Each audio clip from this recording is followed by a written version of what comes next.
সত্যিকার একটাই, জামাত ইসলাম নারী নেতৃত্ব বিশ্বাস করে না।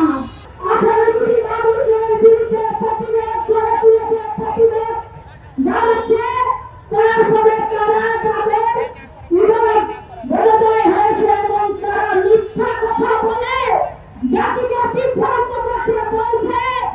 তাদের এটা নাকি এই পোস্টটি সঠিক নয়, এটা হ্যাক হয়েছে।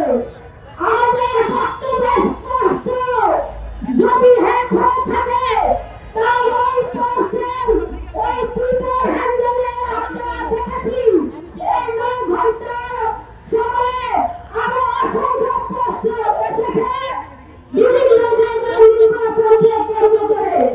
অর্থাৎ ওই পোস্টটি সত্যিকার একটাই, ওই শফিক দিয়েছে তারা মেনে দিনের আলোর মতো স্পষ্ট।